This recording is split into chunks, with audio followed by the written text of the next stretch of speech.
भाजपा के दावे में 2021 से सुन रहा हूं। जब 2021 में आपको याद होगा, 2021 में हिमाचल प्रदेश में 4 जगह आपके बाई इलेक्शन थे, जिसमें जुबल कोटखाई भी था, आपका अर्की विधानसभा क्षेत्र भी था, फतेहपुर भी था, और जयराम जी जहां समस्त आपकी मंडी जिला में सरकार थी, उनके अपने गृह जिला में भी आपके संसदीय क्षेत्र में आपके पार्लियामेंट का इलेक्शन था। और परिणाम क्या हुआ, उस वक्त भी बड़े बड़े दावे थे।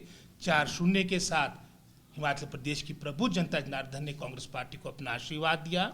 2022 में मिशन रिपीट की बातें चली कि हम यहाँ पर मिशन रिपीट के माध्यम से पुनः भाजपा को यहाँ पर लाएंगे, क्योंकि यहाँ पर किसी न किसी रूप से यहाँ पर प्रतिष्ठा राष्ट्रीय अध्यक्ष भारतीय जनता पार्टी के जगत प्रकाश नड्डा जी के साथ भी मैं समझता हूँ जुड़ी थी।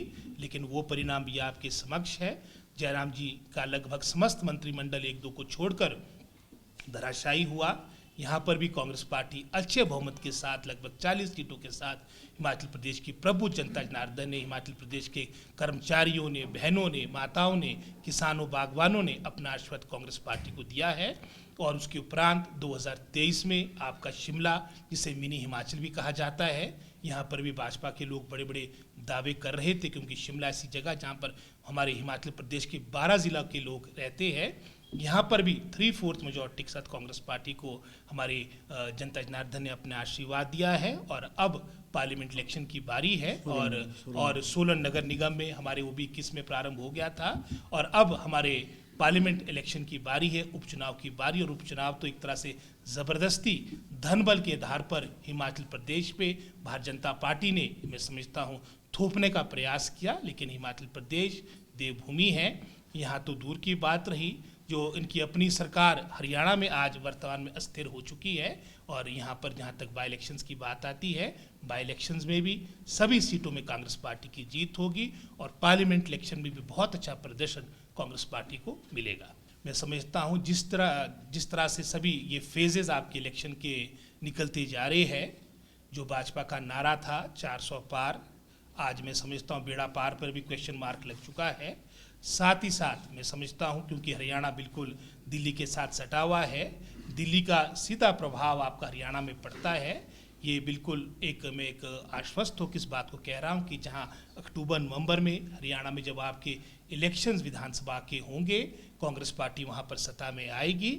साथ ही साथ पार्लियामेंट इलेक्शन जो अब चल रहे हैं, और लगभग 3 चरण हो चुके हैं, और 3 चरण में भी लगभग वही 300 के आसपास सीटों पर वोटिंग हो चुकी है। चौथा चरण शायद 15 तारीख के आसपास है, और जो मुख्यतः एक तरह से 50% से ऊपर वोटिंग हो चुकी है। और निश्चित रूप से इसमें बहुत बड़ा नुकसान क्षति भारतीय जनता पार्टी की हो चुकी है, और मुझे नहीं लगता कि जो अंतिम के जो 3-4 चरण शेष रहे इसकी पूर्ति हो पाएगी। हालांकि भाजपा जो मुद्दे होने चाहिए वो होने चाहिए हमारे आम व्यक्ति से जुड़े हुए, चाहे उसमें हम रोज़गार की बात करें, महंगाई की बात करें, करप्शन की बात करें।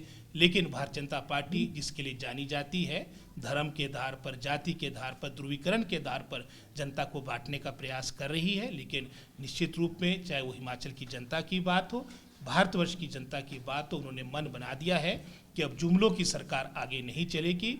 और निश्चित रूप में जब 4 तारीख का, जैसे अब 4 तारीख के परिणाम की बात आएगी, जिस तरह से भाजपा को 2004 में भी बहुत बड़ा झटका लगा था, इस बार उसे और मैं समझता हूँ तगड़ा झटका आपको 4 तारीख को लगेगा।